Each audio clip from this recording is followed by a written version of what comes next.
s'est donné. Je ne peux imaginer combien ça coûterait. Combien ça coûterait. À la croix, tu as pris ma place. Mon Dieu s'est donné. Mon Dieu s'est donné. Je ne peux imaginer. Combien ça coûterait. Combien ça coûterait. À la croix, tu as pris ma place. Mon Dieu s'est donné. Mon Dieu s'est donné. Oh, il a pris ma place. Il a pris ma place. Il a pris ma place. Il a pris ma place. Il a pris ma place. Il a pris ma place. Il a pris ma place. Il a pris ma place. Oh, il est fidèle. Il est fidèle. Fidèle. Il est fidèle. Fidèle.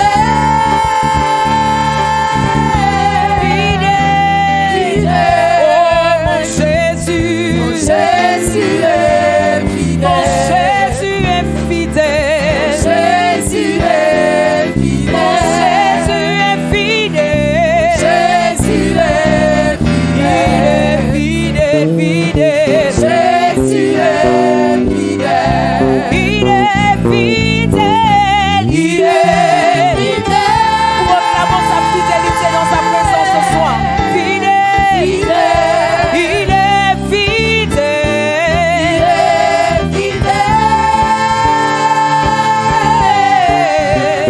Fidèle. Oh mon Jésus. Jésus est fidèle. Mon Jésus est fidèle. Jésus est fidèle. Mon Jésus est fidèle. Jésus est fidèle, fidèle. Jésus On va avec la première fois, disons. fidèle. Il est amour. Il est amour. Amour. Il est Amour. Il est amour. Il est amour. Il est Amour. Oh mon Jésus. Jésus est amour. Jésus est amour. Jésus est amour. Mon Jésus est amour. Jésus est Il est amour, Jésus. Jésus Oh, il est fidèle. Il est fidèle. fidèle. Mon Jésus est fidèle.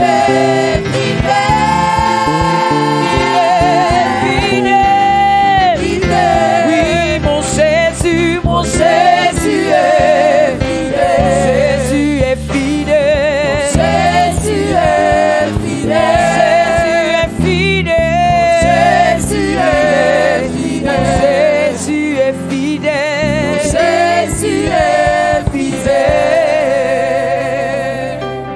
Merci Seigneur pour ta fidélité. Honneur, gloire au Dieu Saint. Merci Jésus pour ta Honneur, fidélité. gloire au Dieu. Merci pour ton Majesté. amour dans nos vies.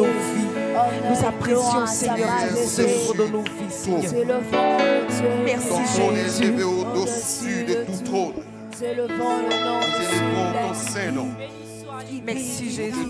Est-ce qu'on peut lever la voix et bénir son nom Seigneur? Merci Seigneur Jésus. Jésus. Gloire à Glorifions l'agneau de Dieu qui s'est livré. Qui s'est livré pour moi. Chantons gloire à l'agneau de Dieu. Gloire à l'agneau de Dieu. Il règne. Il règne sur le trône. Chantons honneur à l'agneau de Dieu. Honneur à l'agneau de Dieu.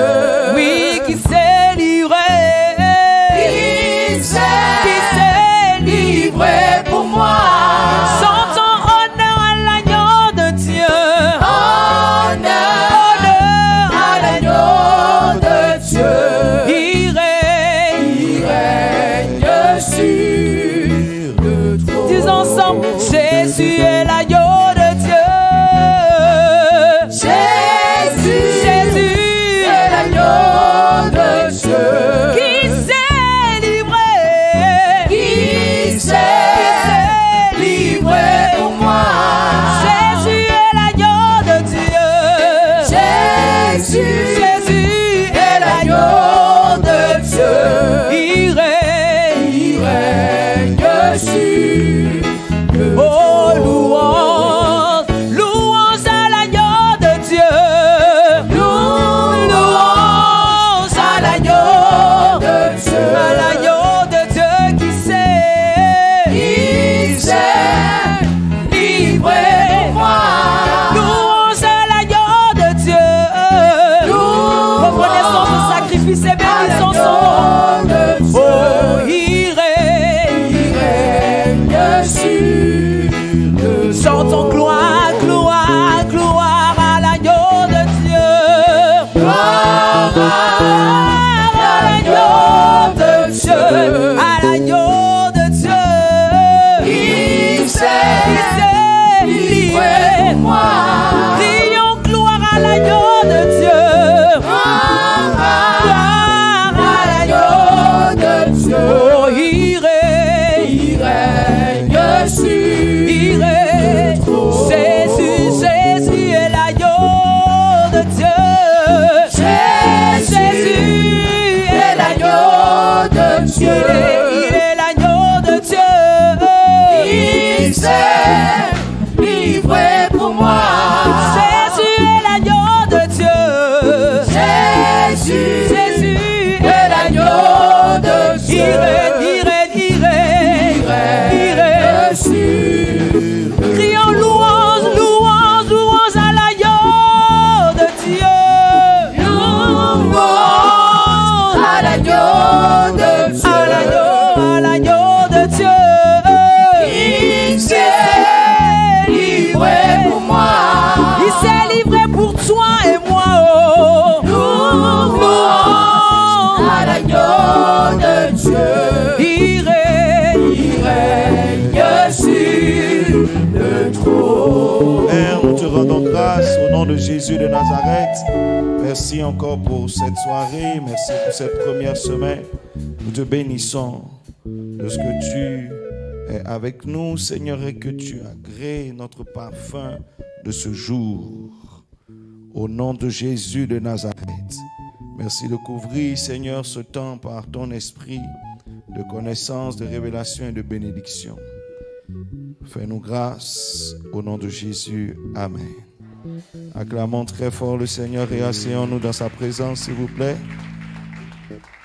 Alléluia. Je vous salue au nom de Jésus. Amen. Ce soir, nous allons encore, par notre exhortation, et voilà, j'ai quelqu'un pour lire. Je vais lire dans le livre de Hébreux 13, le verset 17. Et le livre de 1 Roi, le chapitre 17, du verset 12 jusqu'au verset 14. Non, jusqu'au verset 15. Hébreux 13, 17. Nous sommes en train de parler de ce qui ne doit pas manquer dans ta vie. Amen. Si tu veux aller loin, tu ne peux pas aller seul. Alléluia. Et le dimanche, homme de Dieu, assieds-toi là, s'il te plaît. Le dimanche, nous avons commencé à voir quelques piliers de la grandeur. Amen. La présence de Dieu est obligatoire. Alléluia. Et il te faut un sauveur. Amen. Et hier, nous avons commencé à voir qu'il te faut un père. Et surtout, une bonne relation, un bon échange entre toi et ce pilier que Dieu te donne. Vas-y, ma fille. Hébreux 13, verset 17. Je lis la parole. Obéissez à vos conducteurs et ayez pour eux de la différence. C'est pas ça. De la déférence. Voilà. Car ils veillent sur vos âmes comme devant en rendre compte. Amen. Est-ce que tu peux reprendre ce verset? Obéissez à vos conducteurs et ayez pour eux de la déférence, car ils veillent sur vos âmes comme devant en rendre compte. Amen. Qui on appelle les conducteurs? Les pasteurs. Amen. Ceux qui travaillent à vous conduire. Alléluia. Obéissez à vos conducteurs. Obéissez. Et ayez pour eux quoi? De la déférence. Ça veut dire quoi en français? Ceux qui comprennent français, là, dites-nous. Nous, on ne sait pas. Du respect. Amen. Car il veille sur vos âmes comme devant en rendre compte. Amen. Alléluia. 1 Roi 17.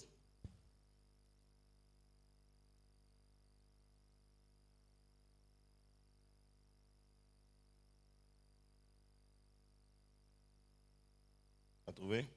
1 Roi 17, verset 12 à 15. Et elle répondit, l'Éternel, ton Dieu, est vivant. Je n'ai rien de cuit.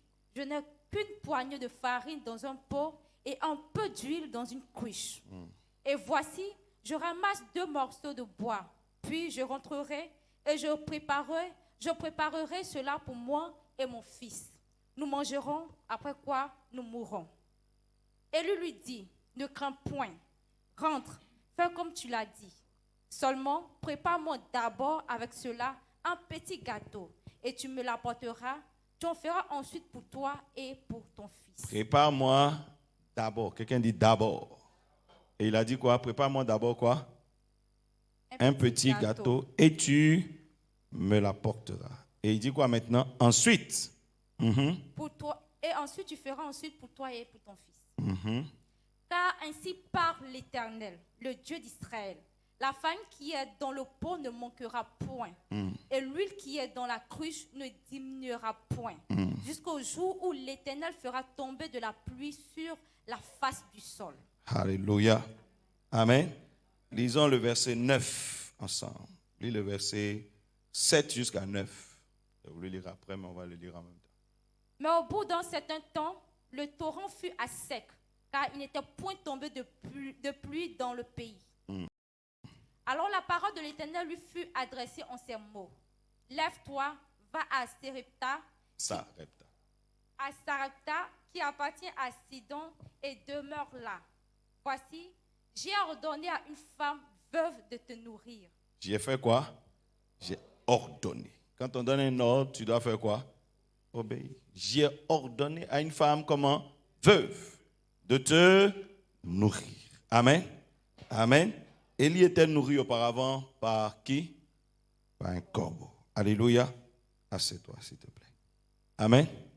Nous sommes en train de parler de la relation entre un père et un fils. Amen. Amen.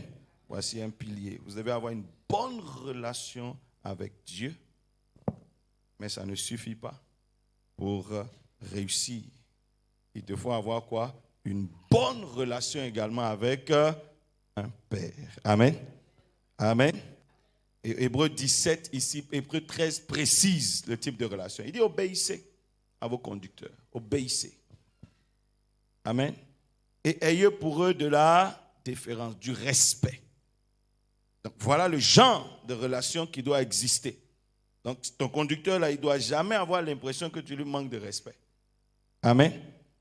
Et on te demande toi d'avoir une attitude d'obéissance. Hier, je vous ai dit qu'on parlait de quoi? Des 7 S, n'est-ce pas? Amen. Et on a vu le premier S d'un bon successeur. On a dit quoi? Le premier S, c'est quoi? Il doit être spirituel. Un bon fils est spirituel. Donc, il entretient une relation spirituelle avec son père. Amen. C'est cette relation-là qui donne des résultats. Deuxième S, la soumission. La soumission, on a dit qu'il doit être comment? Ça veut dire quoi? Il doit être obéissant. Troisième S ce soir, il suit les prescriptions. Il suit les prescriptions. Quand on lui prescrit quelque chose, il les suit. Amen. Il les suit. Il pratique ce qui est prescrit. Il ne se détourne pas. Voilà pourquoi Dieu dit à Josué, va voir les tables de la loi que Moïse a données et suis. Ne t'écarte ni à gauche ni à droite. Tout ce que Moïse a prescrit, il faut suivre. Amen. beaucoup de chrétiens ne suivent pas les prescriptions. Vous voyez, par exemple, le 31 et au culte passé, j'ai dit, nous sommes dans la première semaine. N'est-ce pas? J'ai dit, cette première semaine représente des prémices pour nous. Offrons-la à Dieu. Amen. Mais vous voyez que la salle n'est pas remplie. Parce que la plupart du temps, on a le péché d'Ésaïe 53. Chacun suit sa propre voie. Maintenant, après, il vient t'expliquer ses problèmes. Amen. Après, il vient. C'est comme tu vas à l'hôpital et puis le médecin te prescrit des choses. Mais tu ne suis pas. Naturellement, tu vas toujours avoir un problème qu'on va devoir traiter après. Alléluia. Parce que chacun suit sa propre voie, chacun a ses raisons d'eux, chacun est compliqué, chacun fait ci, chacun fait ça. La foi chrétienne est très simple.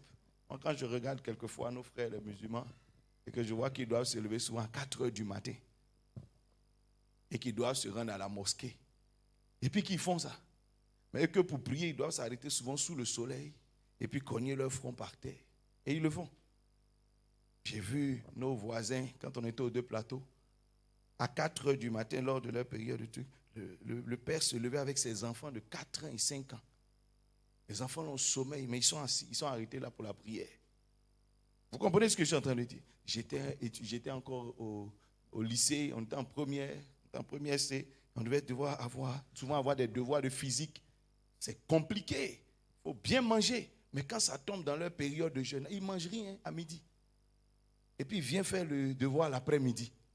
Ce n'est pas comme ça que vous les voyez. Mais ils font. Mais quand tu vas donner aux chrétiens toutes sortes de prescriptions, il ne fait pas. Mais après, il va te dire, je ne comprends pas. Pourquoi un bon fils suit les prescriptions? Qu'est-ce qui a tué Ésaü? Son père l'aimait, mais il a vendu son droit d'aînesse par derrière. Quelqu'un dit amen. Son père était disposé à le bénir. Son père a tout fait pour qu'il soit béni. Mais lui-même, par derrière, il a vendu son droit d'aînesse. Lui-même, par derrière, il a prouvé à Dieu que ce n'est pas lui qui doit être béni. Lui-même, par derrière, il a vendu ce qu'il devait avoir. Alléluia. Simplement parce qu'il ne suivait pas les prescriptions. Il ne suivait pas ce qu'il dit. Si un homme comme Isaac a été béni, c'est parce que Dieu lui a dit un jour dans une situation compliquée, ne descends pas en Égypte. C'est une prescription. Il dit reste ici. Dis amen. Tu ne peux pas être béni sans prescription. Lorsque cette femme devait avoir de l'huile, de la farine et traverser la sécheresse, Élie lui a dit quelque chose. Il lui a donné une instruction. Élie n'a pas fait une prière chez elle. Amen. Mais il avait dit quoi? L'instruction a sauvé la femme. Alléluia. Or, la plupart du temps, les gens ont l'impression que les hommes de Dieu, leur travail, c'est de prier. Que leur travail, c'est de prier pour toi, prier pour toi, prier pour toi, prier pour toi. Alors qu'en vérité, son travail, c'est de donner l'instruction de Dieu. Dis amen. De te dire ce que Dieu a dit. Élisée n'a pas prié pour le lépreux. Il lui a dit, va te jeter 7 fois dans l'eau. Alléluia. Alléluia. Dis avec moi, prescription. Qu'est-ce qui t'a été prescrit à toi? Il peut arriver que tu viennes, on te dit, bon d'accord, toi fais ça. Ce qu'on t'a prescrit bien, voici l'attitude. Le prophète Atta Stéphane me rendait témoignage d'une de nos sœurs qui aujourd'hui est enceinte. Elle s'est mariée il y a quelque temps en arrière, pas de grossesse. Difficulté. Et puis un matin, il dit, quand il est venu à l'église, il lui a dit, toi, voilà ce que je te prescris. Tu viendras tous les jours quand il y a culte, viens nettoyer la salle de l'église. Amen. Viens faire ça. Vous connaissez le frère, c'est le frère Rosen. C'est sa femme. Et il lui a dit, viens, tu nettoieras la salle de l'église tous les matins. On n'a pas dit de prier, hein. On dit, viens nettoyer la salle de l'église. Quand on a culte, toi, tu te charges de nettoyer seulement. Tu nettoies. Aujourd'hui, on te parle, elle est enceinte de près de 5 ou 6 mois. C'est une prescription. Dis amen. Ce n'est pas une prière, mais c'est une prescription. Et c'est en suivant ce qui lui a été prescrit que la femme a été bénie. Son mari, là, c'est un grand quelqu'un un peu. Donc, quand on te dit, toi qui dois venir nettoyer, tu vois un peu ce que ça fait. Mais c'est la prescription de Dieu pour toi. Dis amen. Et ça a sauvé ça. Donc, tu vois, quelqu'un peut se mettre à jeûner dans le vent. Mais il ne suit pas les prescriptions. Comme quelqu'un ne jeûne pas, mais il se contente de suivre les prescriptions et puis il est béni. Les chrétiens ont résumé les miracles à 2 choses. La prière, le jeûne, la prière. Qui a dit ça? J'avais dit, voici les miracles qui accompagnent pas ceux qui prient, ceux qui croient. Dis amen. La foi, ce n'est pas seulement prier. On peut prier pour toi, faire ce qu'on veut. Dis amen. Une fois, je me rappelle quand je commençais le ministère, j'avais le palu. Donc j'étais fiévreux, j'avais mon corps. Et puis, donc, j'avais une cellule de prière l'après-midi. Je devais prêcher à 16h. Donc je ne voulais pas partir. Donc, j'étais en train de voir qui peut me remplacer. Et puis Dieu m'a dit, va prêcher. Amen. Mais je grelotte pratiquement. Et Dieu dit, vas-y. Je suis allé. Je suis monté sur la chair, là, en grelottant pratiquement. Pendant la prédication, la chose a disparu. Dis amen. Il ne m'a pas dit prie. Il ne m'a pas dit jeûne. Il dit, va prêcher. En suivant ce qui m'a été dit, j'ai vu la gloire de Dieu. Jésus-Christ a dit à des gens pour guérir, il dit, allez vous montrer au sacrificateur. Et c'est en suivant cette prescription qu'ils ont eu quoi? Leur guérison. Dis amen. Donc dis avec moi la prescription. Alléluia. Il ne faut pas confondre un homme de Dieu à un prieur. Quelquefois même les prières même traînent plus. Dis amen. Et donc un bon fils qui verra la gloire de Dieu, quelqu'un qui suit ce qu'on lui prescrit. Fais ça, il fait. Et puis c'est tout, ça s'arrête là. Dieu fera le reste. Deuxième, troisième, quatrième chose, il sert. En d'autres termes, il est utile. L'onction là se déverse sur ceux qui sont utiles. Amen. Celui qui est inutile n'aura rien. Vous connaissez la parabole des sarments. Vous connaissez la parabole des talents. Donc, quand tu rentres dans l'histoire d'un père, ta première chose, c'est en quelle est mon utilité? Qu'est-ce qui a fatigué la vie de Jacob? Jacob était le candidat de Dieu pour la bénédiction, mais il était inutile pour son père. Amen, inutile. Il ne s'occupe pas de son père. Si vous lisez toute sa vie, Jacob a souffert. Le seul fils qui voulait être utile pour lui, Dieu, il a été frappé, il a été éloigné. Et il est resté avec ceux qui sont inutiles. La même chose lui est arrivée. Dis amen. Donc tu vois que ton utilité est importante. Quand Dieu parle, la plupart du temps, il dit Josué, serviteur d'eux. C'est pas ça? Quand il prend, Élisée était le serviteur d'Élie. Jésus-Christ même dit, vous n'êtes pas seulement mes serviteurs, maintenant vous êtes mes amis. Ça veut dire quoi? Ils ont grandi même. Leur utilité a évolué. Quelqu'un dit amen. Parce qu'un ami est plus utile qu'un serviteur. Alléluia. Ton utilité, en d'autres termes, tu sers à quoi? Dans l'histoire de cette personne. J'allais une fois à un programme. C'était à Boaké, à un programme du Bishop Paul Simplice, qui est un père pour moi. Amen.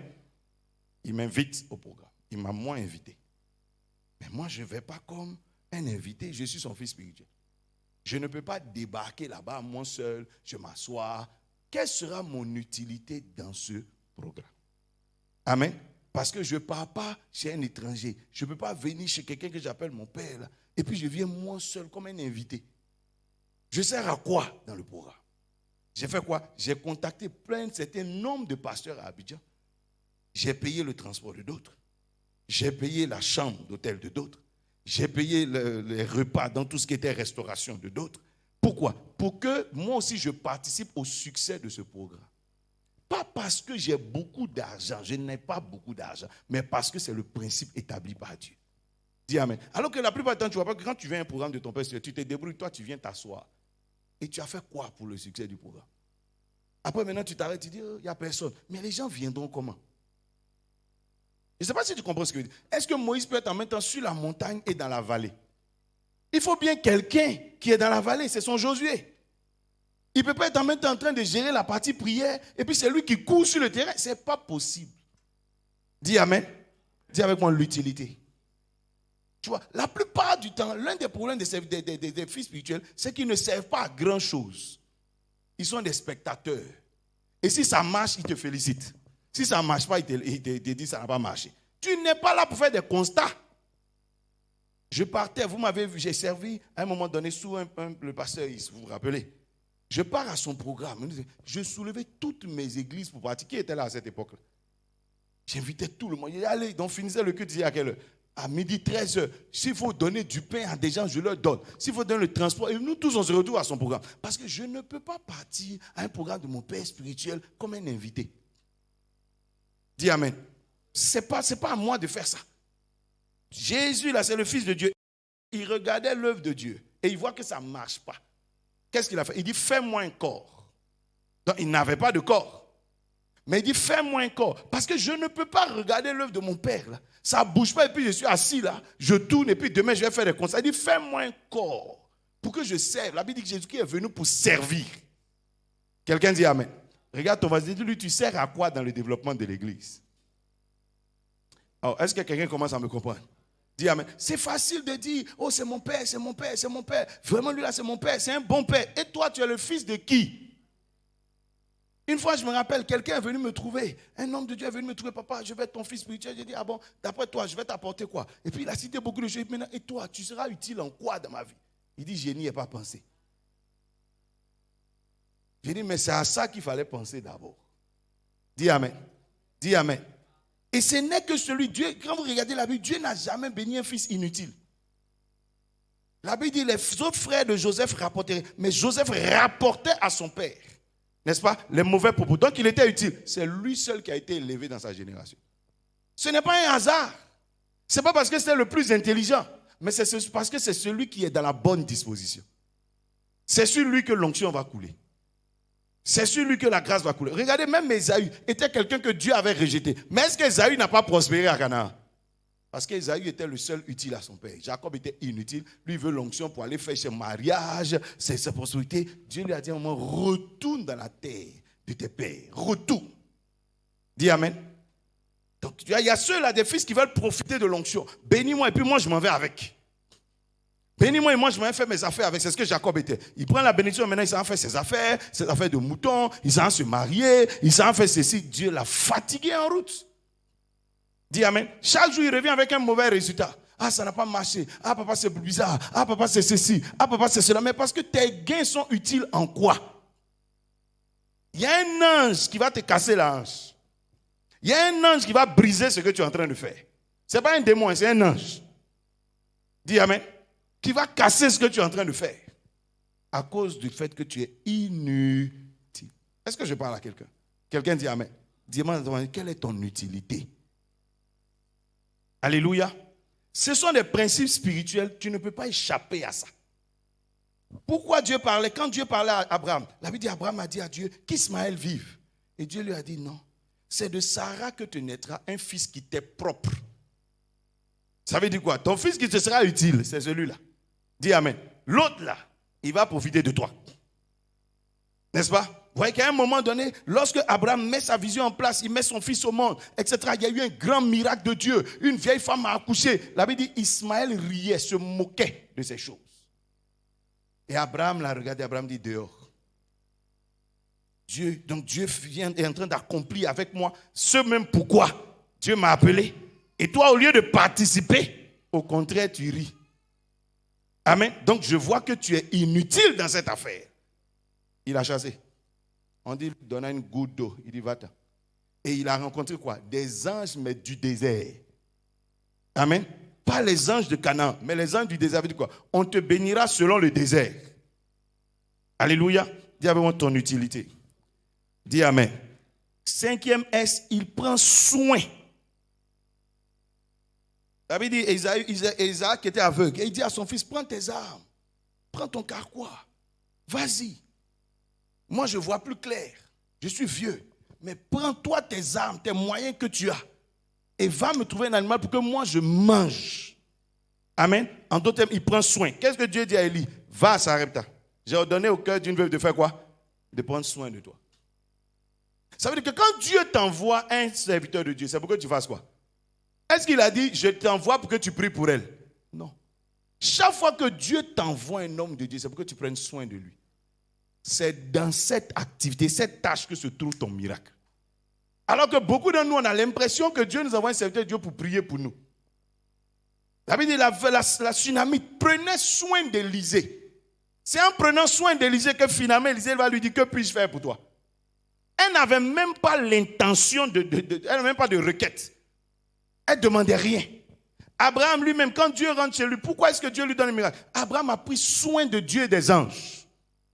Donc Dieu n'est pas venu chez lui, Abraham n'a pas couru pour dire priez pour moi, priez pour moi, priez. Non. Abraham dit venez, je vois que vos pieds sont sales, je peux vous nettoyer, je peux vous donner ceci. C'est en prenant soin d'eux qu'Abraham a vu un miracle arriver dans sa vie.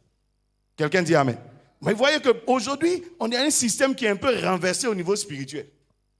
Où tu as l'impression que quand ton Élie arrive, c'est lui qui va venir prendre soin de toi. La femme a commencé à expliquer beaucoup de problèmes. Élie dit oui, j'ai compris, mais moi on m'a dit de venir chez toi pour que tu me donnes à manger. Donc, par exemple, si moi, je me lève aujourd'hui, je vais chez Lélo, c'est pour qu'ils prennent soin de moi. Dieu peut s'occuper de ses serviteurs lui-même. La preuve, c'est qu'il faisait nourrir par un corbeau et puis il donnait le torrent. Mais quand Dieu déconnecte le corbeau et le torrent et qu'il envoie chez toi, c'est pour que toi, tu prennes soin de lui. Élie n'a jamais prié pour le corbeau, donc il ne vient pas chez toi pour prier, il vient pour manger. Oh, quelqu'un ne comprend pas ce que je suis en train de dire. Dis amen. Dis à ton voisin, on arrive chez toi demain. Comment Zachée a été sauvé? Jésus-Christ lui a dit quoi? Descends, car je fais quoi? Je mange chez toi aujourd'hui. Voilà la clé de son salut. Il n'a pas dit descends, je viens pour te sauver. Non. Et donc Zachée a couru pour aller faire quoi? Apprêter la table, apprêter le repas. En prenant soin de Jésus, l'abbé dit, Dieu, le Saint-Esprit a ouvert son esprit. Et le salut est entré chez lui. Quelqu'un dit amen. Quelqu'un dit amen. Or, la plupart d'entre nous, nous oublions ce détail. On oublie. Et maintenant, on ne s'occupe que de nous-mêmes, nous seuls. Ah, je suis venu. Ah, papa, occupe-toi de moi. Papa, prends soin de moi. Papa, fais ceci. Le rapport que Dieu a établi, c'est celui-là. Dis amen. Plus tu apprendras à le faire, plus tu seras béni. Plus tu verras l'onction couler dans ta direction. Dis amen. Mais moins tu le fais, moins tu seras béni. On peut prier pour toi. Ce n'est pas les prières qui débloquent les situations. C'est les principes. Les prières donnent ce qu'on appelle les miettes. Te prouvent que Dieu est là dans les parages. Mais si tu veux rentrer dans l'accomplissement de ta destinée, donc dans la grandeur, parce que la grandeur fait partie de la destinée. Si tu veux rentrer dans les grandes choses, il faut pratiquer les principes. Dis amen. Dis amen. Il n'y a aucune prière qui te mette dans le salut. Aucune prière. Il te faut un principe. Accepter Jésus-Christ. Il n'y a aucune prière qui donne une récompense de prophète. C'est un soin. C'est le fait que tu reçoives un prophète en sa qualité de prophète. Il n'y a pas de prière. Donc je ne peux pas venir chez toi et puis dire, bon, comme je t'aime, je te donne la récompense d'un prophète. Ça veut dire quoi? Dis amen. Aucune prière ne fait ça. Donc quand Dieu envoie un prophète vers toi, il envoie un homme de Dieu, c'est pour que tu aies cette grâce de prendre soin de lui. En retour, Élie a dit à la femme, aussi longtemps que tu fais ce que Dieu t'a dit de faire, l'huile et la farine là, ne manqueront pas ici. Dis amen. Tu ne vas pas avoir de problème de sécheresse. Tu ne connaîtras pas ces choses. Un corbeau a vécu dans la sécheresse. Là où d'autres ne savaient même pas où trouver à manger, le corbeau trouvait toujours du pain. Est-ce qu'un corbeau est boulanger? Je te pose la question. Regardez, un poisson dans l'eau a été chargé de fournir à Jésus-Christ l'argent qu'il faut pour payer son impôt. Est-ce que le poisson n'a pas eu de l'argent dans sa bouche? Dès l'instant où on t'a responsabilisé sur une tâche, la provision viendra. Quelqu'un dit amen. Dès l'instant où on t'a rechargé de ça. Alléluia. Demande à ton voisin, tu prends soin de quoi? Est-ce que je parle à quelqu'un? Tu prends soin de quoi? En quoi tu prends soin? Or, la plupart des hommes sont toujours dans Genèse chapitre 3, où tu t'occupes que de toi. C'est ce que le diable a dit à Adam. Occupe-toi de toi, tu deviendras toi, tu seras toi. C'est l'esprit diabolique. Dis amen. Vous vous rendrez compte sur terre que c'est en faisant quelque chose pour quelqu'un que vous avez une porte qui s'ouvre. Dis amen. C'est en pensant à quelqu'un que vous allez avoir une porte qui va s'ouvrir. Aussi longtemps que vous êtes sur vous-même, vous vous appauvrissez. Alléluia. Alléluia. Dis amen. Alléluia. Dis avec moi. 6e S, il soutient. Il soutient. Il soutient et il défend. Vous vous rappelez de Aaron et Our qui soutenaient les bras de Moïse. Vous vous rappelez de Sem et Japheth qui ont défendu, je peux dire, la nudité de Noé. Qui ont défendu. Dis amen. Leur frère est venu essayer d'accuser. Il dit non, nous on ne rentre pas dans ça. Et quand le père, c'est eux qui ont rapporté. Dis amen. C'est eux qui sont venus dire que voici ce que celui-là a fait. Je parle comme sinon Noé n'a rien vu. Vous dites qu'ils n'étaient pas d'accord avec lui. Amen. Et ils ont interdit ça. Alléluia. Alléluia. Si vous vous rappelez de David, c'est lui qui a empêché qu'on tue Saül. Dis amen. Donc tu vois qu'un bon fils, c'est ça. Donc normalement, si par exemple, une affaire arrive, je dis, bon, si c'est lui, il n'y a pas de problème. Normalement, ton ami te défend. Si on est en train de m'accuser, vrai ou faux, que ça tombe sur un ami, je peux dire, ça suffit, ce n'est pas grave. Dis amen. Un ami te défendra avant de venir te demander ce qui s'est passé. C'est ça un ami. Mais tu as un mauvais fils qui va dire, ah bon, moi, mais je soupçonnais ça. Alléluia. Alléluia. 7e et dernière chose, il sacrifie. Dernier point. Il sacrifie, il se sacrifie. Dieu parle à Abraham et il dit à Abraham, prends qui? Ton fils. Et puis qui encore? Ton unique. Et il dit, va faire quoi? Offre-le-moi comment? En holocauste. Est-ce qu'il a dit à Abraham, offre-toi toi-même en holocauste? Non. Donc un matin, je me lève comme ça, puis il appelle Boris, viens. Amen. Il y a un homme de Dieu qui a dit, les pères rêvent et les fils transpirent. Et quand le père a rêvé, c'est le fils qui commence à courir avec le rêve. Amen. Quand Joseph rentrait en Égypte, il est rentré sans habit. N'est-ce pas? Mais quand Jacob rentrait, il est rentré sur un char. Est-ce que je parle à quelqu'un? Il est rentré sur un char. Parce qu'il y a un fils qui est parti. C'est lui qui a transpiré. C'est lui qui a travaillé chez Potiphar. C'est lui qui a fait tout ceci. Et puis son père est rentré sur un char. Quelqu'un dit amen. Pour rencontrer Pharaon, lui, il a fait 2 ans en prison. Mais pour que Jacob rencontre Pharaon, Joseph l'a simplement introduit. Dis amen. Donc les pères rêvent. Donc c'est un père qui rêve. Et puis c'est lui-même qui transpire. C'est une malédiction sur ses fils. C'est un problème si c'est pas fils. C'est comme s'il n'en avait pas. Et pourtant il en a. Dis amen. Oh. On ne t'a pas maudit, hein, mais c'est déjà sur ta tête. Dis amen. Oh, on rêve. Alléluia. Alléluia. C'est faux? Dis amen. Abraham, c'est lui qui a rêvé. Dieu lui dit, regarde tes fils, ils auront combien d'enfants? Dieu lui a dit, ce sera quoi? Une multitude. Abraham a eu combien d'enfants? Hein? C'est lui qui a rêvé. Mais qui a accouché beaucoup? Ce sont ses fils. C'est eux qui vont commencer à accomplir cette vision. Sinon, Abraham lui-même, il a eu un seul fils. Dis amen. Mais ses fils, là, vont faire quoi? Vont commencer à produire. Pour que la vision se réalise. Moïse s'est levé. Qu'est-ce que lui il a fait à Canaan? Il a juste regardé Canaan. C'est un rêve. Qui s'est battu pour que le rêve se réalise? C'est Josué. Amen. C'est Josué qui a accompli cette vision. Ce n'est pas Moïse. Donc lui, il a rêvé. Qui a rêvé que la terre tout entière doit être convertie? Que l'évangile doit aller partout? C'est qui? C'est Jésus. C'est Dieu qui s'est levé et puis il a rêvé. Il faut que tout le monde se convertisse. Qui transpire? C'est nous. Hein? C'est nous. Ce sont les fils qui transpirent. Ce sont les fils qui courent avec la vision. C'est eux qui courent. Donc le fils qui ne court pas tue le rêve de son père. Il va rendre compte. D'habitude, le père a laissé ses talents. Et puis lui, il est parti. Il revient, il y a un qui dit, non, moi j'ai gardé. Lui, il rêvait être riche. Mais il a donné ses talents à ses fils. Et puis il est parti. Et il revient, il y a un qui dit, non, moi, tu m'as donné 500 000, voilà tes 500 000. Il dit, ah bon? Donc mon rêve de devenir riche, là, tu l'as tué. Ah bon? Il dit, attachez-le. Mettez-le dehors. En enfer. Il dit, tu es méchant. Amen. Est-ce que je parle à quelqu'un? Parce que si c'était ton argent à toi, tu allais courir. Si c'était ton rêve à toi, tu allais courir. Mais comme c'est le rêve de quelqu'un d'autre, tu as fait comme si tu ne comprends pas. Amen. Tu fais comme si ça tu ne sais pas qu'on doit multiplier l'argent. Alléluia. Alléluia. Demande à ton voisin, est-ce que tu as les 7 S de la solidité? Amen. Tu vois que des fois, tu t'appelles fils alors que tu ne l'es pas. Hein? Et voilà pourquoi Élie a résumé en disant à son fils, si tu me vois partir, être enlevé, si tu me vois, tout ce que j'ai cité là, ça se retrouve dans ces S.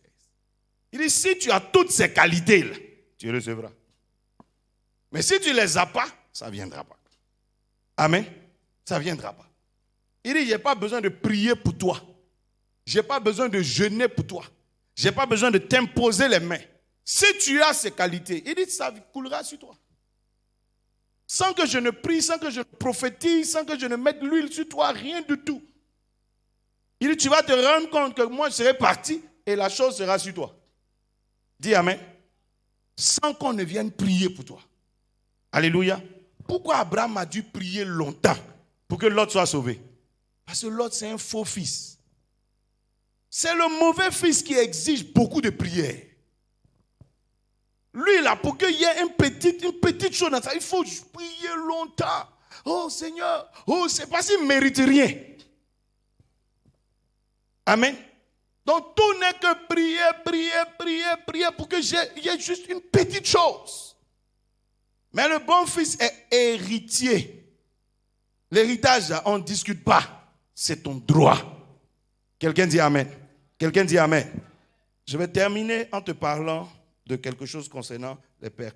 Quel est l'héritage? Qu'est-ce qui descend? Comment est-ce qu'on... Un père est qui? Un père, on te donne 5 divisions. C'est un porteur de grâce. Quelqu'un dit porteur de grâce. Amen. Donc, il porte des choses sur lui. Il porte des choses sur lui. Donc, on est en train de parler du service. C'est quoi le service là? Pourquoi? Amen. Est-ce que tu as venu nettoyer mes chaussures? Est-ce que je vais t'enseigner. Un père, c'est un porteur de grâce. Amen. La grâce, on en fait quoi? Alléluia. Il a une grâce sur sa vie. Quand quelqu'un est porteur de grâce, qu'est-ce qu'il veut? Il veut mettre en valeur cette grâce. Vous comprenez? Et c'est l'une des charges d'un fils. De mettre en valeur quoi? La grâce. Dis Amen. Par exemple, j'arrive, je prie pour Benson. S'il va dormir, la grâce ne va rien donner. Voilà pourquoi le fils paresseux est comme un fils maudit.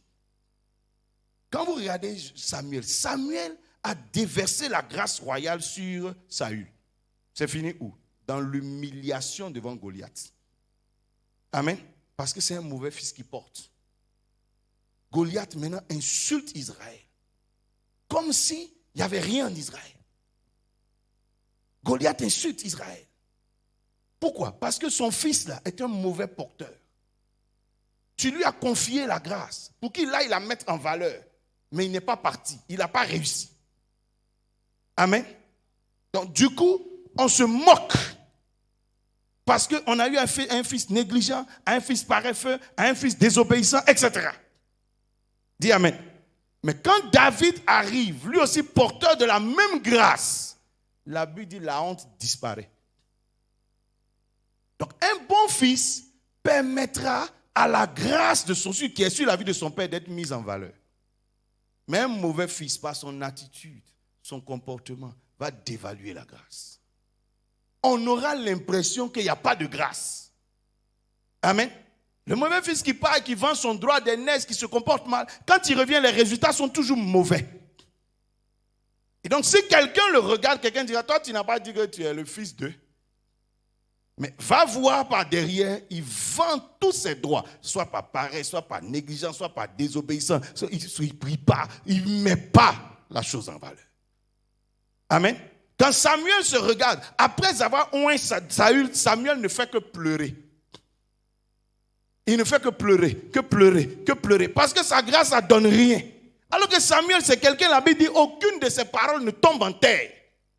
Mais la seule personne sur qui c'est tombé en terre au sous-sol, c'est Saül. En temps normal, quand Samuel prophétise, la chose arrive obligatoirement. Mais avec Saül, il a l'impression que c'est pas, son onction a changé.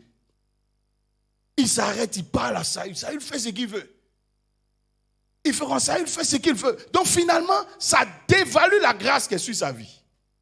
Mais lorsque David a pris la même grâce, David est parti au sommet avec cette grâce. Tout le monde respectera le ministère de Samuel à cause de David. Dis Amen. Regardez les premiers fils de Jacob. Ruben et puis ses frères. Ils ont pris la grâce qui est sur leur père. Ruben allait faire quoi? N'importe quoi avec ça. Quand on va regarder Simeon et Lévi, tu les regardes, ils sont allés, tout ce qu'ils savent faire, c'est palable. Je parle à quelqu'un, ils sont allés tuer des gens, c'est fini. Voilà leur travail. Donc quand les gens regardent, ils disent, voici, c'est le fils du petit type qu'on dit, c'est un patriarche là. Amen. Judas est parti chercher les prostituées. Ce n'est que Joseph seul qui a donné de la valeur à la grâce. Quand Jacob rentre en Égypte, il est fier de la grâce qui est sur lui. Il dit, c'est le Dieu de mes pères. Vous voyez, il est content d'avoir eu ce Dieu. Mais au milieu de ses 12 fils, il y a un seul qui a donné de la valeur à sa grâce. Quelqu'un dit, je prie que tu sois le seul. Dis amen très fort. Ça, c'est une des tâches d'un fils qui sait que mon père est le porteur de grâce. Deuxième chose, le porteur de grâce. Jésus-Christ était porteur de grâce. Il a confié sa grâce à une Samaritaine. Elle a vu quelque chose. Elle dit, j'ai vu, je vois que tu es prophète, je vois ceci. Comme j'ai vu, je ne vais pas m'asseoir. Je vais aller dire à d'autres. Est-ce que vous comprenez ce que je suis en train de dire? De sorte que Jésus, plus tard, après avoir donné une seule parole de connaissance, il a toute une région devant lui. Parce que la femme là a couru avec le témoignage de la grâce. Mais quand tu n'as pas un fils qui met en valeur ta grâce, il est béni. Hein? Et puis lui seul, il garde ça. Et puis finalement, cette grâce reste entre vous deux. Je parle à quelqu'un. Il ne va jamais gagner une autre personne avec cette grâce. Jamais. Lui seul, chaque jour, il vient te voir. Vraiment, papa. Vraiment, papa, tu es un homme. Tu es un homme de Dieu. Regarde ce que je suis devenu. Maintenant, quand toi, tu es devenu là, moi, je suis devenu quoi? Dis amen. Voilà pourquoi Jésus-Christ dit, quand vous recevrez la grâce, soyez mes témoins. Pour que Jérusalem entende, pour que Samarie entende, et que ça me donne moi aussi d'évoluer dans ma vision. Est-ce que je parle à quelqu'un? Dis avec moi, porteur de grâce. Un père est un porteur de grâce. Si Ruth était restée à côté de Naomi, elle n'avait pas exploité la grâce pour aller glaner et ensuite trouver Boz, Naomi allait mourir et pourtant Naomi porte une grâce. Mais il y a quelqu'un qui a dit, je vais aller dehors. Parce que j'ai vécu avec toi. Je sais que la grâce de Dieu est sur toi. C'est pas notre pays il est maudit que toi tu es aujourd'hui dans tes problèmes. Je vais sortir avec la grâce pour aller voir ce que ça donne. Elle veut dire, plus tard, elle a ramené du blé. Ensuite, elle a ramené quoi? Boz. Elle a ramené le bonheur. Elle a ramené la délivrance. Et Naomi a été restaurée. Mais celui qui ne met pas la valeur en grâce, il s'en va chez lui à la maison. Il enterre ça. Et puis il revient. Donc, il sera avec toi 3 ans. Il n'y a même pas un sac qui va venir pour dire ma et puis ri et puis ten. Mais chaque jour, il va te dire que non, toi, tu es mon père. Ça veut dire quoi? Avec lui, tu auras un seul fils toute ta vie. Dis mon enseignement devient bizarre pour toi. Non? Dis amen. Regarde, quand un berger a un troupeau, il fait quoi? Peut-être de 10 brebis et puis un bélier. Qu'est-ce qu'il fait? Il permet l'accouplement. Non? Est-ce qu'après, c'est lui qui achète les brebis ou bien qui achète encore des moutons? Il ne fait plus. Hein? Ce sont les brebis qui se multiplient. Lui, il ne fait qu'agrandir l'enclos. Mais c'est les brebis qui provoquent la croissance. Ça veut dire que ce n'est pas le berger qui provoque la croissance, c'est les fidèles. Mais pourvu qu'ils se multiplient, un fidèle stérile tue l'évolution. Quelqu'un dit amen. Quand le cep est planté, ce n'est pas le cep qui fait les fruits, hein, c'est le sarment. Ce n'est pas le cep, c'est le sarment. Lui, il donne la sève, c'est tout. Il fait tout pour produire la photosynthèse, etc. Et c'est les sarments qui portent les fruits pour provoquer la multiplication. Dieu n'a jamais multiplié l'homme. C'est nous, on se multiplie qu'on est des milliards aujourd'hui. Dieu a créé un. Maintenant, nous multiplions. Après, il dit, vous multipliez-vous. Dis amen. Donc, quand on te dit, demain, il y a une multitude de personnes au ciel, Dieu a créé un. Maintenant, les personnes ont fait quoi? Ont provoqué quoi? La multiplication. Donc, tu vois qu'une brebis qui ne se multiplie pas tue la croissance de l'enclos. Et après, elle va dire, moi, je ne comprends pas, notre église n'évolue pas. Je parle à quelqu'un. En fait, c'est parce que le fils là n'a pas mis comment on appelle, la grâce en valeur. Jésus-Christ était assis, il a parlé à une seule femme samaritaine. Ça veut dire que pour entrer dans ton village, on n'a pas besoin de parler à 2 personnes. On te croise toi seul. On t'a béni toi seul. Toi maintenant va. Parce que c'est toi qui as le langage de ton village.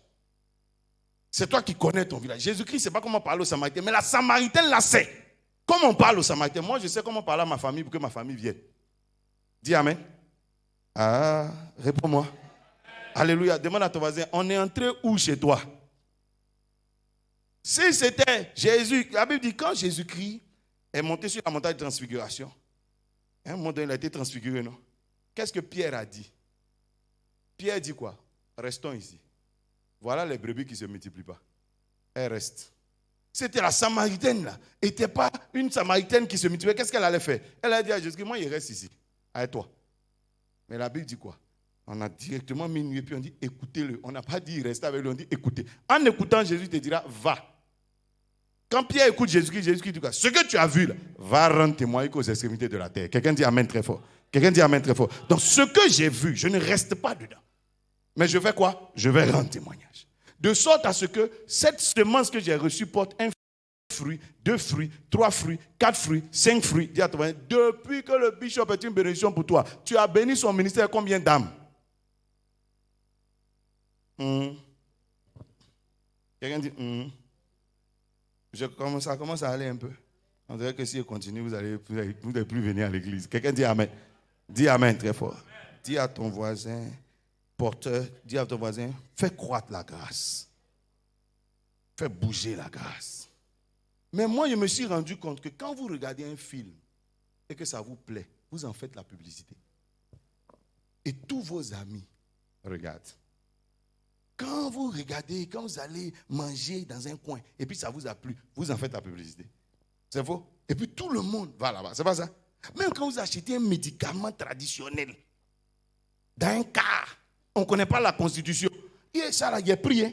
Quand il est utilisé là, j'ai fait mon lavement là, ça marche. Tu fais la publicité, la promotion, jusqu'à les gens vont acheter chez la femme là, à Djamé, caché là-bas. C'est pas ça? Mais Jésus là, tu n'en parles jamais. C'est faux?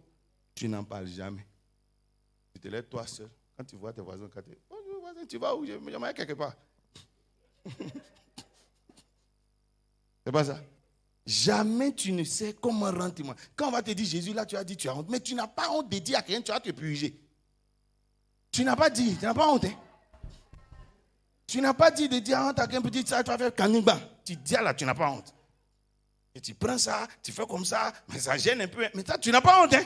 Mais Jésus, là, tu as honte de parler de lui. C'est faux?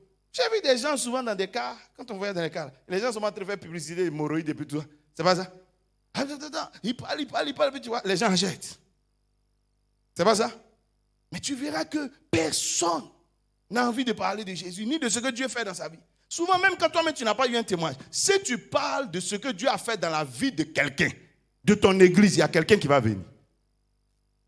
Jamais on a annoncé l'évangile quelque part et quelqu'un n'a pas été sauvé. Jamais. Dis amen. C'est en bougeant là qu'on a réussi à gagner Ahmed, on a réussi à gagner quelqu'un. C'est en allant. Si quelqu'un ne rend pas témoignage de ce que Dieu fait dans sa vie, dans l'église, etc., personne ne croira. Dis amen. Personne. Donc tu vois, le gars, il vient à la convention et puis ça, il dit, hey, convention là, m'a dit là, personne n'est venu. Toi, tu as fait venir combien de personnes? Dis amen. Amen. Oh, on s'arrête là. Ou bien je vous dis une chose. Ça commence à secouer quelqu'un. Quelqu'un dit, il est porteur d'onction. Quand tu regardes ton père, il ne faut pas penser qu'il est seulement porteur d'habits bleus. Non. C'est un porteur d'onction qui est en train de chercher un fils. Amen. Voilà pourquoi Dieu dit, prends soin de lui. Quand on dit prendre soin, je ne t'ai pas dit de préparer tous les jours ou bien de venir chaque jour nettoyer. Ce n'est pas ce que je t'ai dit d'abord. C'est important. Mais dans un premier temps, il faut savoir qu'il est porteur aussi d'onction. L'onction cherche quoi? L'onction, là, la Bible dit Moïse avait une charge. L'onction était sur sa tête. Il avait une charge. Et lui seul, il s'asseyait pour recevoir les gens. Lui seul, il s'asseyait pour prêcher. Lui seul, il fait les miracles, il divise l'eau. Lui seul, il fait ceci. Lui seul, il fait cela. Lui seul, il va sur la montagne pour prier. À un moment donné, j'ai trouvé venir, tu vas mourir tôt. Tu vas mourir. Choisis 70 personnes. Et Dieu dit, je prendrai de l'esprit qui est sur toi et je vais le répandre. Ça veut dire quoi? Il portait l'onction d'au moins 71 personnes. Je parle à quelqu'un. Donc, les charges, il avait besoin que quelqu'un d'autre porte une charge. Quelqu'un dit amen. Lorsque nous sommes auprès d'un père, nous devons travailler à faire quoi? À le décharger. Alléluia. Il y a des gens qui aiment venir me trouver. Ah papa, vraiment, je t'ai expliqué mon problème, tu as oublié. Mais le problème, c'est que si tu portais un peu la charge que j'ai, j'allais me souvenir de toi. Mais quand il a fini de te recevoir, tu sais ce que je suis allé faire? Je t'ai oublié vraiment. Quelqu'un dit amen. Parce que dans l'église, toi, tu ne portes aucune charge. Hein. Tu viens et puis tu repars. Maintenant, tu imagines dans mon bureau combien de personnes rentrent. Tout à l'heure, il y a une soeur qui est rentrée. Et puis elle rentre et me sourit. Je sais que ça veut dire qu'elle croit que je la reconnais. Elle croit que je me souviens de son problème. Et puis elle vient dire, non papa, c'est le problème qui a été expliqué la dernière fois. Il a dit, entre ta dernière fois et puis aujourd'hui, tu sais combien de visages j'ai vu? Amen. Mais naturellement, parce que tu ne portes aucune des charges. Alléluia. Si tu as 2, 3 personnes qui portent des charges, tu es libre. Dis amen. Ça te dégage. Je parle à quelqu'un. Tout père est porteur de charges. Et ce qu'il est en train de chercher, c'est un fils, c'est un qui prend un petit bagage, un petit bagage, un petit bagage, et puis on avance ensemble. Quelqu'un dit amen. Mais aussi longtemps que tu ne portes pas de charge, tu es en train de faire quoi? Tu es en train de souhaiter la mort précoce à ton père. C'est ce que Jétro a dit à Moïse. Il dit, tu vas mourir tôt. Dis amen. Et Dieu, si Moïse meurt tôt, il fait mourir tout le monde tôt. Dis amen. Alléluia. Ça commence à aller. Demande à toi, tu as quelle charge dans cette église? Touche-le, dis-le, c'est ton papa, non? Tu es son fils, non? Quelle est ta part? Quelle est ta charge? Dis amen. Parce que l'onction, là, c'est un bagage. C'est un poids. Alléluia. Qui cherche des mains. Qui cherche des mains. Alléluia. Si tu trouves une personne qui porte bien une charge, tu laisses la charge à la personne. Amen. Dès l'instant où la personne porte bien la charge. Mais si tu mets quelqu'un, toi tu sais qu'il devait être là à 8 heures, puis il n'est pas là. Tu vas faire quoi? Tu es obligé de revenir. Hein? Dis amen. Tu es obligé de revenir. Alléluia. Des fois tu lui confies la charge. Je me rappelle une année, il y avait un frère à l'église. Lui, il est pingre. Il est très cupide. Il n'aime pas payer sa dîme. Donc il tourne, il dit non, lui pour payer sa dîme, là, il va payer directement le loyer. Le loyer faisait 200 000 et sa dîme faisait 200 000. Je dis, il n'y a pas de problème. Quand quelqu'un raisonne comme ça, par discernement, je sais que tu ne peux pas. Tu n'es pas libéral. Donc tu ne pourras pas. Amen. Tes 200 000, si ça passe par mes mains et puis ça va chez le propriétaire, ça fait quoi? C'est le fait de passer par mes mains, c'est ça qui est le problème. Je lui ai dit, d'accord, je te donne le numéro du propriétaire. Vous deux, je vous mets en contact. Même le premier mois, il n'a pas pu payer. Je suis assis là, et puis le 15, le propriétaire m'appelle. Ah, mais depuis, vous m'avez donné le numéro d'un tel. Je l'appelle, à tout moment, il me dit, il me remet. J'ai dit, vous êtes où? Je suis allé payer moi-même le loyer. Vous comprenez? Mais c'est quelqu'un qui est venu ici dans des difficultés. Quand il est arrivé ici, il connaît sa situation. On a prié. Il est devenu DAF d'une grande structure. C'est là où il a commencé à avoir 2 millions. Et maintenant, il trouve que non, les pasteurs qui prient pour lui sont jeunes. Dans lui, 200 000, c'est trop pour les jeunes. Mon onction n'était pas jeune. Dis amen. Quand tu venais, il n'y avait pas les vieux pasteurs dans le pays. Tu ne pouvais pas aller là-bas. Alléluia. Quand il s'agissait de prier, là tu m'as vu vieux. Maintenant, quand il s'agit maintenant de soutenir l'œuvre, c'est maintenant ici devenu petit. Quelqu'un dit amen. Et il a pris. Je l'ai dit. Il y a un autre groupe qui est venu me trouver. Non, nous on veut savoir qu'on paye nos dîmes là. Tu fais quoi avec? Ça va ou tout ça? J'ai dit, depuis qu'il lit la Bible, on dit apporter seulement. On n'a pas dit, je vais vous expliquer.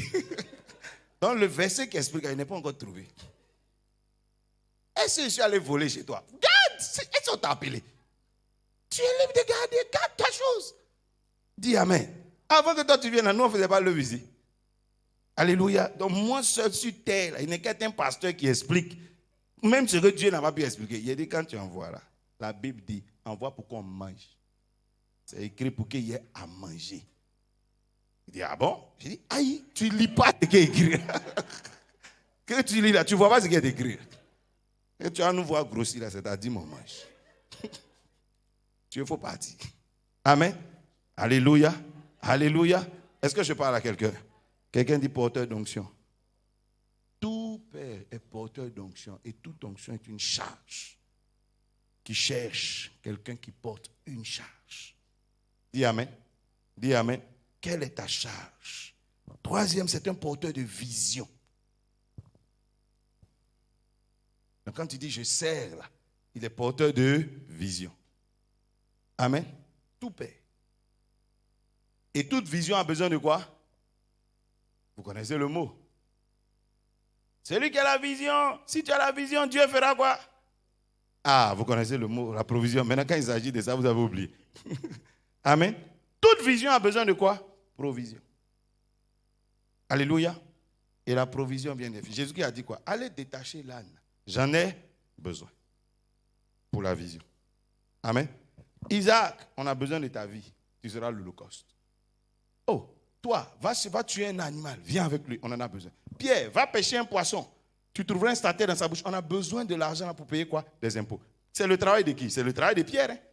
Donc c'est comme j'ai une de mes filles qui fait des affaires. N'est-ce pas? Et puis je lui dis, on a besoin de 3 millions. Bon, ce mois-là, quand tu vas aller faire tes affaires, le bénéfice là tu envoies. C'est ça, hein, c'est ce que Pierre a fait. Il allait travailler, c'est son travail qui est pêché. Il allait pêcher, mais cette fois-ci, l'argent là, il n'a pas gardé. Amen. Il a fait venir pour qu'on règle les impôts. Je parle à quelqu'un. Donc c'est comme je te vois, il dit, bon, toi, tu vends quoi? Tu dis, je vends ceci. Bon, ce mois-là, va vendre. Tu auras ça comme bénéfice. Tu envoies tout pour qu'on puisse régler les charges de l'église. Amen. Amen. Dis avec moi la provision. Alléluia. Peut-être tu as un véhicule. J'ai dit, vraiment, on a une campagne d'évangélisation, on a besoin de véhicules pour pouvoir porter les affiches. Envoie ton véhicule. Envoie ceci, envoie cela. Parce que toute vision cherche quoi? La provision. Dis amen. Toute vision cherche une provision, quelque part, pour pouvoir se réaliser. Sans provision, on ne peut pas avancer. Dis amen. Alléluia. Pourquoi j'ai connu le pasteur? On avait un programme à Yopougon. Moi, je ne le connaissais pas. Hein? Et puis, on a eu besoin de quoi? De quoi? C'est des projecteurs. On n'avait pas de projecteurs, il n'y avait pas de lumière. Et lui, il en avait. Il dit, je fournis. Amen. Voilà notre rencontre. Donc, il est devenu quoi? Celui qui a pourvu. Alléluia. Dès l'instant où il fait ça, il rentre dans la chose. Donc, s'il y a un avantage, s'il y a une grâce, s'il y a une bénédiction, ça va couler sur sa vie. On vous a parlé d'Ahmed ici. On avait besoin d'une maison pour stocker le matériel, puisque c'est 4 jours de programme. C'était des musulmans, mais ils ont accepté de prendre. On dit même qu'il y a des chrétiens qui avaient accepté de nous donner le courant. Le jour du programme. Ça, c'est pas attaque, ça. C'est-à-dire que tu acceptes, hein, depuis combien de jours? Maintenant, tu acceptes même le jour même là. Tu acceptes jusqu'à 17h. Maintenant, à 17h où on veut venir brancher, tu dis, j'accepte plus. C'est un chrétien. Hein? Et il y a une famille musulmane à côté qui a dit, prenez le courant chez moi. Est-ce que c'est toi qui es chrétien qui a fait ça? Tu penses qu'on a besoin de prier contre toi? Tu as quelque chose qui ne va pas chez toi. Hein? Et puis, bon, ils ont accepté. Puis on a branché chez eux. Pendant les 4 jours, ils ne nous ont pas fatigués. Le dernier jour, on a fini à quelle heure? 23h et quelques. C'est leur courant. Hein? Amen. Ils ne nous ont pas fatigués. Ceux qui ont gardé les instruments, pareil. C'est le dernier jour, ils ont envoyé leurs enfants. Et aussi, peut-être, ils savaient qu'ils avaient leurs enfants là-bas. Donc, ils ont envoyé leurs enfants. Amen. Le miracle a été automatique. Pourquoi? Ils ont pourvu. Ça veut dire que les Égyptiennes ne tuaient pas les enfants mâles. Donc les Égyptiennes, les sages-femmes, là, ont participé à ce que Moïse, un sauveur, puisse naître en Israël. Dieu a béni les femmes et on dit qu'il a fait prospérer leur maison. Parce que justement, elles ont servi de canal pour ça. Dis amen. Jamais quelqu'un ne pouvoira et Dieu va oublier sa maison. C'est pour ça que Dieu a dit à la veuve, si c'est toi qui pouvoiras, c'est dans ta maison que l'huile va couler. C'est dans ta maison que la farine va couler. Ça ne va pas couler ailleurs. C'est chez toi que ça va couler. Quelqu'un dit amen. Quelqu'un dit amen. Un père est un porteur de fardeau. Avant-dernier point. Fardeau personnel. Ça, c'est fardeau personnel. C'est ce qu'on appelle ces charges personnelles. Quelqu'un peut se lever et puis dire, bon, papa, moi, je paye ta facture de courant à partir d'aujourd'hui. C'est un fardeau. C'est une charge. Ça fait partie. Alléluia. Je ne t'ai pas dit de faire. Et demain, tu as dit oui, c'est moi qui ai payé son courant. Je n'aime pas ça du tout. On n'a qu'à payer pour l'église ensemble. Ils achèvent à dire à Dieu, tu vois ce qu'ils disent. Amen. Mais c'est ce qu'on appelle les charges personnelles. Alléluia. Il y a un fardeau, il y a une charge personnelle. Tu n'as pas le temps. Quelqu'un fait certaines choses derrière toi. Dis amen. La Bible dit par exemple, Tabitha, elle se chargeait de faire quoi? C'est elle qui s'occupait des apôtres. Son travail là, c'était ça. Elle avait les habits des pieds, le tout à manger, préparer, faire ci. Le jour où Tabitha est morte, elle s'est levée. Pourtant, ils ont tué Ananias et Saphira. Hein? C'est pas ça? Mais quand Tabitha est morte, Pierre est venu dire non, Tabitha s'amuse. Il n'a même pas créé Tabitha, il faut te lever en continu. Lève-toi, continue la route. Tu vas pas dire où? Tu vas où? Qui va s'occuper de nos affaires? Qui? Amen. Pourquoi? Parce qu'elle s'occupait des charges personnelles, c'est-à-dire les fardeaux. Tu es en train de courir dans l'œuvre. Il y a beaucoup de choses derrière. Il faut qu'on s'occupe de ça. Il faut qu'on s'occupe. Tu n'as pas le temps de ces choses-là. Dis Amen. Dis Amen. Jésus-Christ, par exemple, portait sa croix. C'est lui seul sa croix. C'est pas ça? C'est lui seul sa croix. Mais la Bible dit à un moment donné, Simon de Cyrène a fait quoi? Il est venu porter. C'est sa croix à lui. Amen. Mais quelqu'un s'est approché de lui. Et la personne a porté sur une partie du trajet. Alléluia.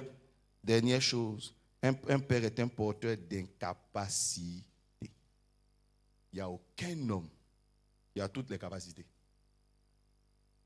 Donc, des fois, dans sa vision, lui, il n'a pas. Dieu a dit quoi à Moïse? Tu dois faire le tabernacle, l'arche, mais tu n'as pas la compétence pour ça. Amen. Va voir telle personne.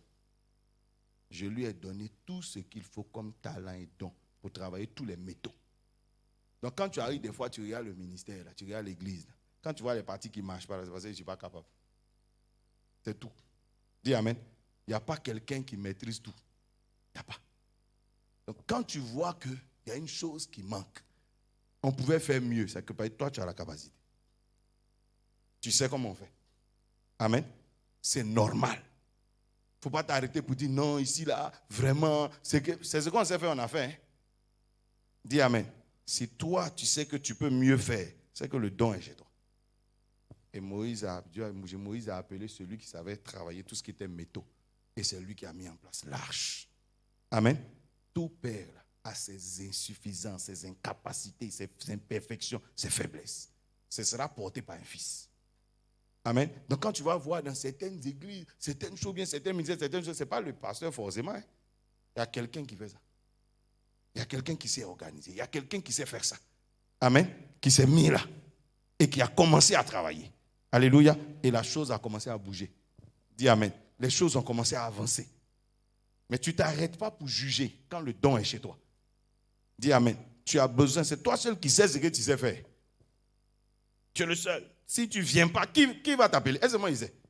S'il faut qu'on aille chercher par parole de connaissance pour savoir que toi, tu sais préparer bouillir. Yeah. Quelqu'un dit Amen. Est-ce qu'on a fini de voir les esprits? Tu sais ce que tu sais faire. Dis Amen.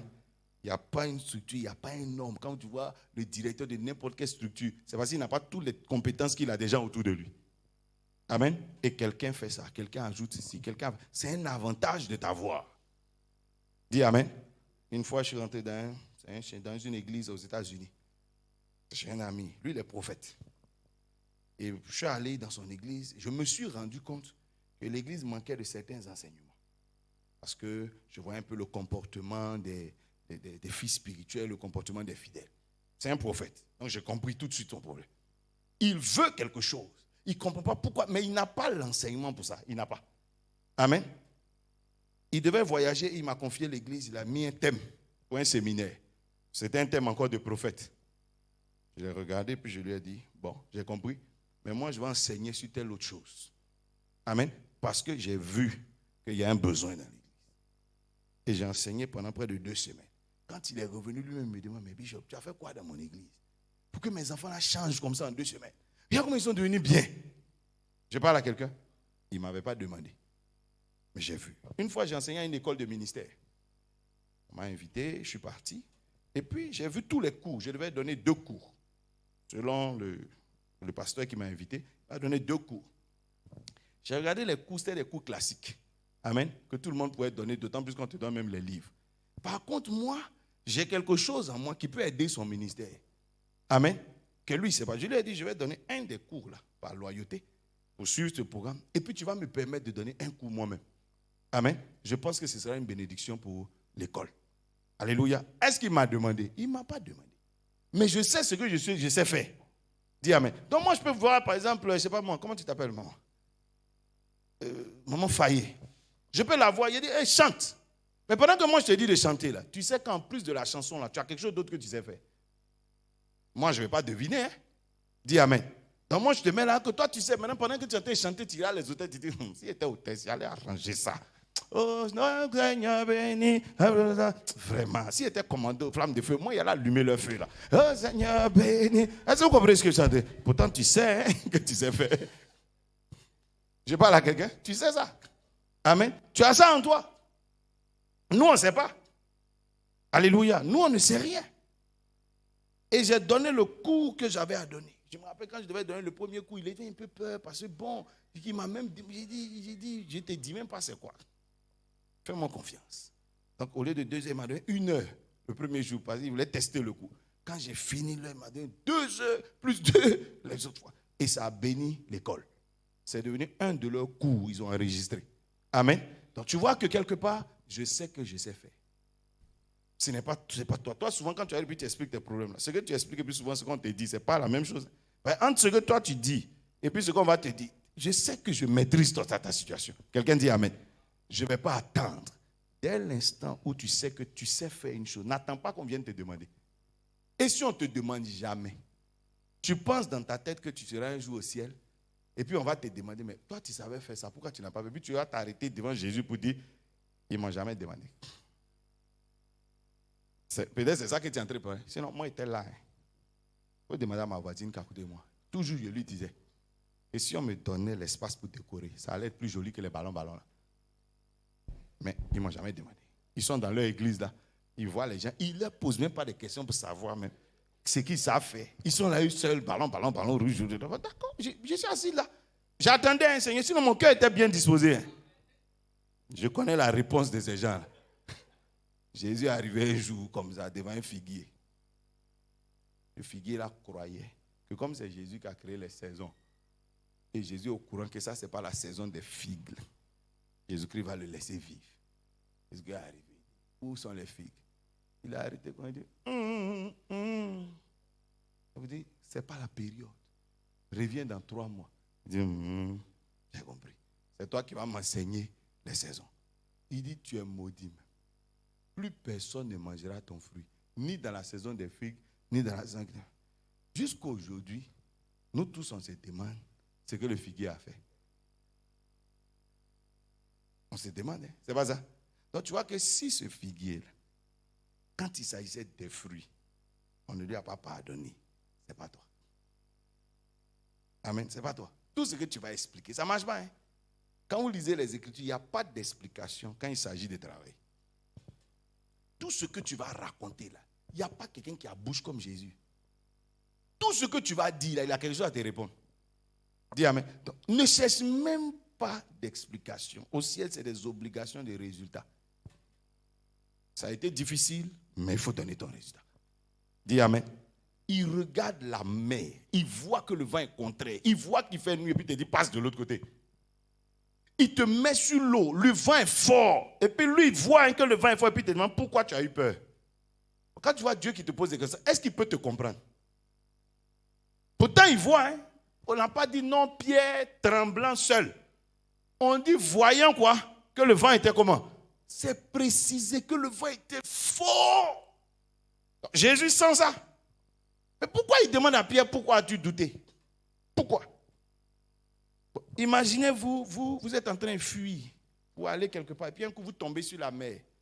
Et puis tu regardes derrière toi, tu vois les militaires de Akweto, d'Agban, tout ça qui court derrière toi, et leurs chars, etc. qui arrivent.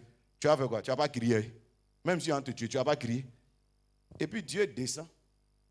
La seule question qu'il te pose, mais pourquoi c'est écrit? D'après toi, Dieu fait quoi? Qu'est-ce que je dois faire là? Je dois faire quoi? Amen. Donc tu vois que quand tu vois ces choses dans la Bible, il faut comprendre qu'il n'y a pas d'explication. Pourquoi c'est écrit? Et puis il dit, dis-leur de se taire.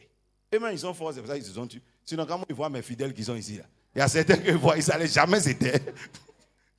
Dis Amen. Ils n'allaient jamais se taire. Même quand on allait rentrer dans l'eau, l'eau qui est à côté, là, on avait dit, il faut rentrer. Il dit, papa. Et si ça s'est fait, je suis sûr qu'on allait rester au bord de l'eau pour tirer d'autres. Il y a d'autres qui allaient tomber même au milieu, etc. Alléluia. Que la grâce de Dieu soit sur toi. Quelqu'un dit Amen. Regarde ton voisin, dis-lui, sois un bon fils et tu connaîtras la grandeur. Est-ce que quelqu'un a été béni par l'enseignement? Acclame très fort le Seigneur. Alléluia. Alléluia. Que Dieu vous bénisse. Je veux que tu élèves ta voix et que tu parles au Seigneur selon le message que tu as entendu. Peut-être ça va t'orienter dans une repentance, peut-être ça va t'orienter dans une résolution, peut-être ça va t'orienter dans une décision, mais parle au Seigneur. Que le Saint-Esprit, cette année, te donne le cœur qu'il faut pour rentrer dans les grandes choses qu'il a promises. Si Dieu permet les principes, c'est pour que quelqu'un passe de sa vie naturelle à la vie extraordinaire. De la vie naturelle à la vie divine, à la vie que Dieu te propose. La vie naturelle a ses règles et ses principes. La vie divine a ses règles et ses principes. Je veux que tu élèves ta voix et tu parles au Seigneur. Oh, introduis-moi dans la grandeur. Introduis-moi dans la grandeur. Élève ta voix, parle à Dieu. Prions ensemble.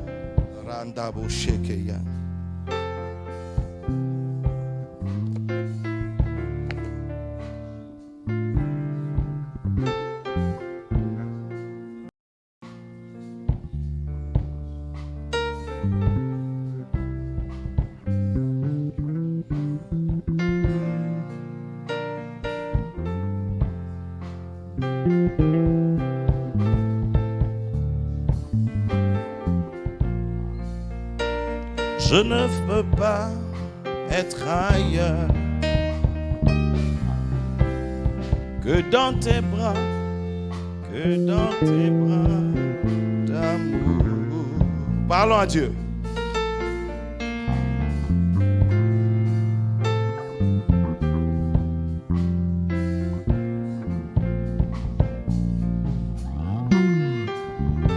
Dans tes bras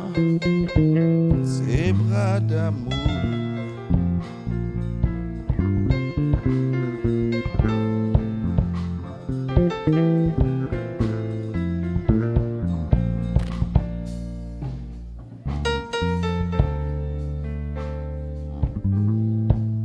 Tout près de ton cœur.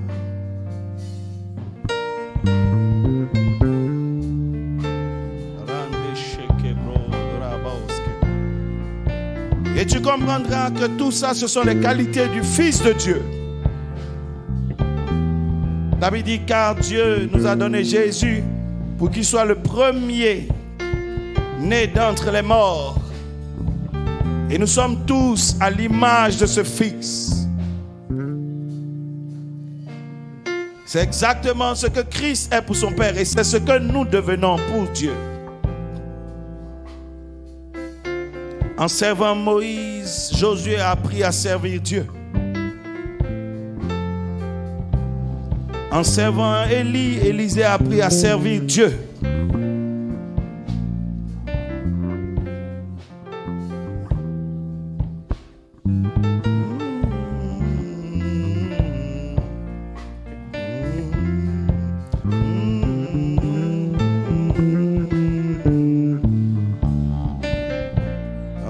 Dieu est un Dieu puissant qui règne au son saint trône avec sagesse, amour, oui Dieu est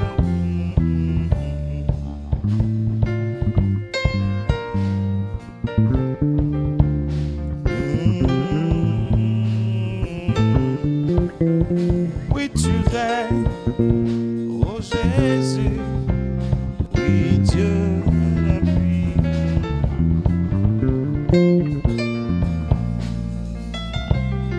Adonai, notre Père, nous te rendons grâce dans le nom de Jésus de Nazareth. Tu as élevé le Fils. Tu l'as souverainement élevé. Tu l'as établi dans les hauteurs. Afin que, par sa mort et sa résurrection, plusieurs fils soient rachetés. Seigneur, merci de développer en chacun d'entre nous le cœur d'un fils de Dieu. Tu dis la création soupire après la révélation des fils de Dieu. Le serviteur ne demeure pas toujours dans la maison, mais le fils si. Tu as fait de nous des co-héritiers de Christ. Nous te bénissons dans le nom de Jésus-Christ de ce que cette année, Seigneur, tu fais de nous des co-héritiers de la bénédiction de Christ. Dans le nom de Jésus de Nazareth, nous prononçons la grandeur sur notre année. Tu lui as donné un grand nom, un nom établi au-dessus de tout nom. Et tu nous as donné, Seigneur, de porter ce nom-là. Donne à chacun d'entre nous, Seigneur, d'élever son nom. partout où nous irons en cette année, au nom de Jésus, que le nom de Christ ne soit pas rabaissé, mais que le nom du Seigneur soit élevé. Seigneur, je te loue dans le nom de Jésus-Christ pour les fils et les filles de cette vision. Je prie que les bénédictions, Seigneur, arrêtées depuis le ciel de cette vision coulent dans leur vie. Dans le nom de Jésus de Nazareth. Tu as dit en cette année, c'est une année de restauration, une année de grandeur. Qu'il en soit ainsi. Que les miracles se multiplient. Dans le nom de Jésus. Donne à chacun d'entre eux d'avoir le cœur qu'il faut. L'attitude qu'il faut. Que tout piège dans lequel l'ennemi les a plongés, tout piège de raisonnement, tout piège, Seigneur, d'incrédulité, tout piège de doute, tout piège, Seigneur, de mensonge dans lequel l'ennemi a plongé quelqu'un, que ce piège soit brisé, soit détruit. Que chacun de nous soit délivré dans le nom de Jésus. Inscris en eux la loi, Seigneur, du royaume. Au nom de Jésus, et quelqu'un dit Amen. Que Dieu vous bénisse. Alléluia. Alléluia. Achevons ensemble par nos offrandes, nos dîmes, nos vœux.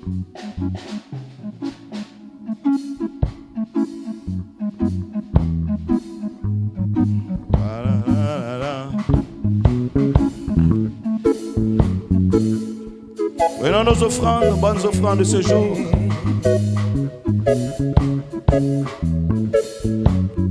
Power and love, our God is an awesome God. Our God is an awesome God. He reigns from heaven and above. We storm and power, love. Our God is an awesome God. Our God is an awesome God. He reigns from heaven and above. We storm and power, love. Our God is an awesome God. Oui Dieu, est le Dieu puissant. Il règne de son saint trône avec sagesse, amour. Oui Dieu est le Dieu puissant. Oui Dieu est le Dieu puissant. Il règne de son saint trône avec sagesse, amour. Oui Dieu est le Dieu puissant.